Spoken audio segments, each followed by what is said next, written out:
How's it going, everybody? This is Beat the Bush. Today I'm going to review an EpoMaker mechanical keyboard. This video is sponsored by EpoMaker because they sent this to me to review. However, I've used many keyboards in my lifetime, and this is by far the best setup I've ever had. It's so streamlined that it has every little detail. Mechanical keyboards have a lot of features that you need to choose between. You need to choose which mechanical keys you like, and if you want to choose a physical mechanical key or the optical kind. Now, in my previous video, you guys would know that I really prefer the SK64. 64 keys in this keyboard because there are still physical up, down, left, right keys. You can turn on and off the lights. Right now, I have this keyboard set up right in the middle of my desk. This mouse pad is also right in the middle of my desk for symmetry reasons. My mouse is on the right side, however, there's nothing on the left side. I also have this little cable holder thing for my mouse so that the cable doesn't get in the way. Now, an important consideration for mechanical keyboards is what type of material you want for your keycaps. This one is actually ABS. I have my old keyboard over here, and if you use an ABS keycap long enough, it's gonna start looking a little bit shiny rather than this matte color when it's completely new. That's because for ABS material, it wears off a little bit faster. If you use the PBT material, it's supposed to last a little bit longer. However, the one I'm reviewing today does not have this PBT material. Now, previously, I talked about this one being the best keyboard. I really like the color over here, the red keys, the gray keys matching well with the white keys. However, I sort of semi-complain that the keys, letters, are not backlit. If you look on this new one that I have, the keys are actually double shot. What does double shot mean? Well, let me take one of the keys out and show you. They shoot two different kinds of plastic. The first one is this white color that you see. The second one is supposed to be translucent so that whatever LED behind it will shine through. When you do this double shot thing, you can get a key that has light coming through the letter so that you can read it more easily at night. This one is backlit. You might have a harder time finding where the keys is if it's completely dark. But this one, the letters itself are glowing, so there's no issue of this being too dark or not. I can increase the intensity over here a lot more. This one, the same thing.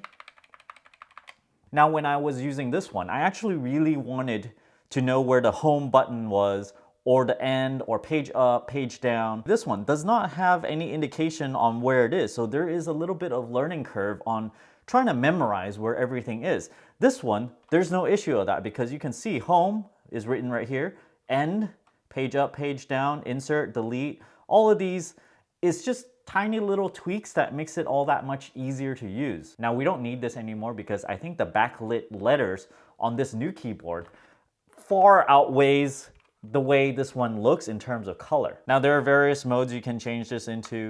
First mode, I guess it does this color thing, whichever that you type, it spreads across. Second, hello. Hello. Okay, this is sound mode. Ha ha ha ha. Ha ha. Ooh. Ha ha ha ha ha ha ha. Volume sound spectrogram mode. Ooh.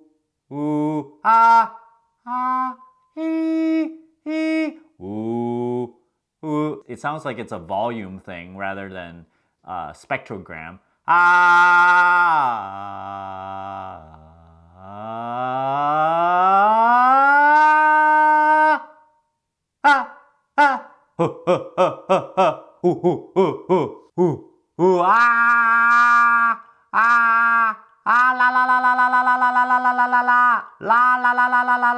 You know, this is a fun thing. In some sort of techno mode, you're playing music. This is kind of nice, but then most of the time, I just kind of want my keyboard just ambient lit. You're having a party or something and you want everything to be controlled by music, I guess. Next mode is nothing. This one, next mode, it's like it zooms horizontally. And this is the same thing as before. And then this key also has 5 modes. This is on all the time. This is kind of like fade into different colors mode. And this is rainbow mode. Rainbow mode is like a circular thing. It spins around. This one is like a horizontal fading thing. And then back to normal mode. Any of these colors, you can just go and reduce the intensity. Now, a small discussion about this thing going wireless. It uses about 2 watts of power. When they are battery powered, they're on Bluetooth mode, they have to use a lot of energy. Lighting all the optical switches that's underneath this thing and also lighting the backlights. So usually these things are gonna only last 8 to 12 hours. So you're gonna have to end up plugging it in, unplugging it. So I think the best use case for wireless is probably if you're only gonna watch a movie once or twice, you unplug the keyboard and then you can sit further back. But most of the time, you still need to plug it in because you don't want to plug it in every single day. This is a wired version of this thing. It would be nice to have the wireless one, but it's not completely necessary because 99.9% of the time I am using this at the desktop. I'm not sitting back here or anything. This is not a media center keyboard.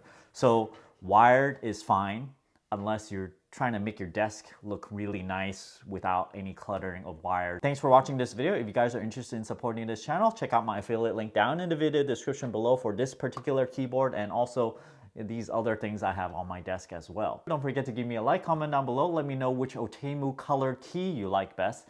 And as always, push that subscribe button and ring that bell icon. Thanks for watching.